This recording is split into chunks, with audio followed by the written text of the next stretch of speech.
And obviously the other rallying cry, we get the news, the sad news Sunday morning that Nick Mangold passed away. And the coolest part about the end of that game was the guy that hit the game-winning extra point was Nick Folk. And we were all teammates in New York together, me, Nick, and Nick. And he certainly was feeling it that day, was feeling, sad and thinking about all the memories and the great times he had with Nick, but really wanted to make that kick for him. And he came through at the end. And I thought there couldn't be a more fitting way than the 0-7 Jets to honor Nick than to win that football game on Sunday.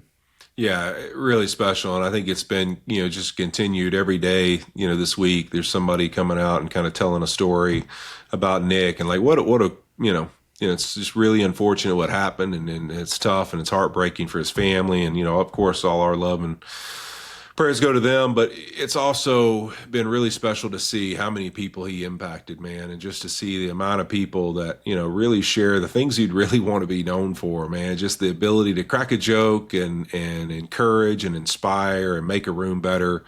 Man, what else would you want people to say about you? And I think that part has definitely been something that's been, to watch people share their emotions around that and really their feelings has been special. And man, just wishing nothing but love and support for his family, because I know this is, tragic and a tough situation for all those close to him.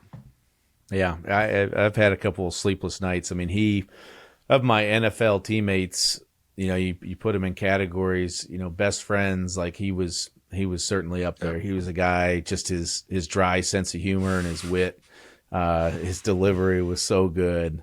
But yeah, just, I went through all of our text messages that kind of had been saved over the years. And the other night when I couldn't sleep thinking about it. And it was cool. Certainly emotional, just to kind of, he had me laughing at the back and forth that we had. But I thought one of my favorites, Fitz, was the Rex Ryan talking about worrying about him and his contract, and he realized he was in front of him at Taco Bell. Like, I was like, I already knew Nick and I, have a lot of shared feelings, but knowing that he loves Taco Bell made me really happy. How about the first time I ever met Nick Mangold? I had just been traded to the Jets, and I was there by myself during OTAs, kind of looking for houses or a place to stay with the family to move out there. And I pull up to this light, and it's a guy in a Bentley with the top down. And I'm like, oh my God, who is this going to be? And then as I get closer, I see there's a car seat, a rear-facing car seat in the back of the top-down Bentley.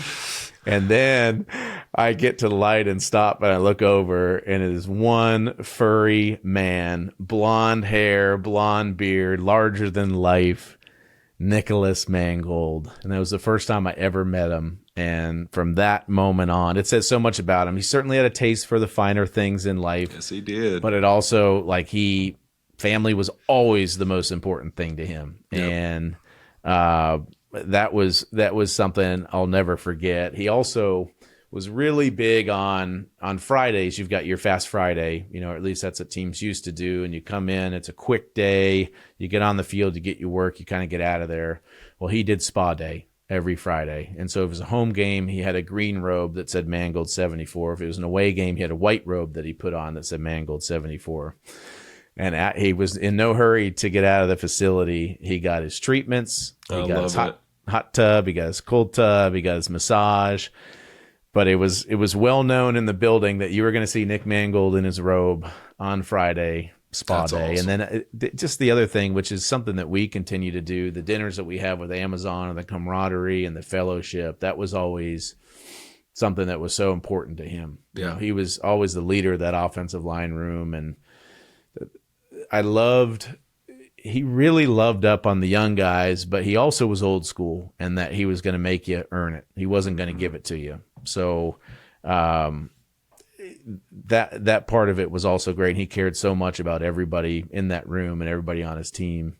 But it was like he was a quarterback's dream, just his demeanor, his intelligence. He was always so calm during the game. And the one time he wasn't calm would be if you mess with one of his. He was an enforcer. He took that serious. Don't fuck with my guys.